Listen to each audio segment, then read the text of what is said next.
పురుషులతో పోల్చి చూసినట్లయితే స్త్రీలలో మూత్రనాళ ఇన్ఫెక్షన్ల సమస్య ఎక్కువగా ఉన్నట్లు తెలుస్తోంది.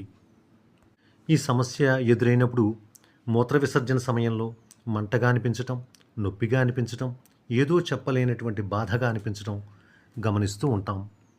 ఎక్కువసార్లు మూత్రానికి వెళ్లాల్సి వస్తుండటం, ఆఖరికి నిద్రలో కూడా తరచుగా మూత్ర విసర్జన చేయాల్సినటువంటి పరిస్థితి వస్తూ ఉండటం గమనించవచ్చు. ఈ మూత్ర విసర్జనకి వెళ్ళాలి అనిపించినప్పుడు ఆపుకోలేనట్లుగా అర్జెంటుగా అనిపించటం, లేకపోతే వేగంగా వెళ్లాల్సి వస్తుండటం కూడా ఉంటుంది.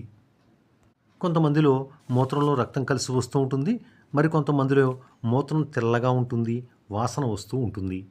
ఈ సమస్య ఎదురైనట్లయితే పొత్తి కడుపులో నొప్పి అనిపిస్తూ ఉండటం, మెలితిప్పుతున్నటువంటి భావన కలగటం జరుగుతూ ఉంటుంది. కొంతమందికి స్త్రీలకి సంభోగ సమయంలో నొప్పి అనిపిస్తూ ఉంటుంది.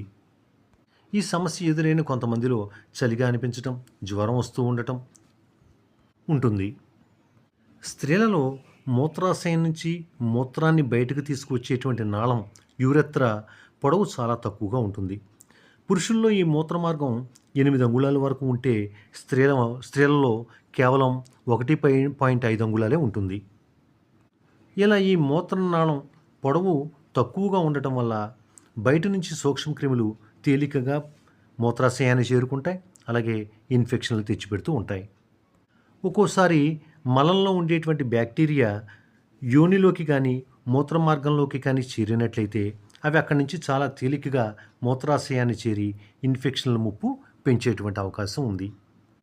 జననాంగాల ప్రాంతంలో కూడా ఎంతో కొంత బ్యాక్టీరియా ఎప్పుడూ ఉంటూనే ఉంటుంది. అలాగే అది కూడా మూత్రాశయాన్ని చేరుకునే అవకాశం కూడా ఉంటుంది. కాకపోతే ఈ బ్యాక్టీరియా యొక్క సంఖ్య విపరీతంగా పెరిగిపోయినప్పుడు ఇన్ఫెక్షన్ మొదలయ్యేటువంటి అవకాశం ఉంది. సాధారణంగా మన శరీరంలో ఉండేటువంటి రోగనిరోధక శక్తి వల్ల ప్రతి ఒక్కరిలో కూడా ఏదో ఒక స్థాయిలో ఈ బ్యాక్టీరియాని ఎదుర్కొనేటువంటి నిరోధక స్వభావం ఉంటుంది.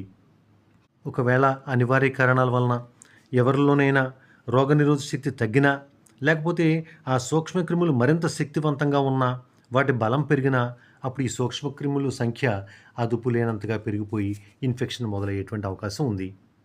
అలాగే నెలసరి నిలిచిపోయినటువంటి స్త్రీలకి ఈ మూత్రనాళ ఇన్ఫెక్షన్ల ముప్పు మరింత ఎక్కువగా ఉండేటువంటి అవకాశం ఉందని తెలుస్తోంది. ఎక్కువ మంది స్త్రీలలో ఈ ఇన్ఫెక్షన్ మూత్రాశయంలోనే తలెత్తేటువంటి అవకాశం ఉంది కాబట్టి దీనిని సింపుల్ సిస్టైటిస్ అంటారు. మరి ఈ సమస్య ఎదురైనట్లయితే ఏమాత్రం అశ్రద్ధ చేయకుండా వైద్యుల్ని కలవాలి. వారు మూత్ర పరీక్ష, అలాగే మూత్రం కల్చర్ అండ్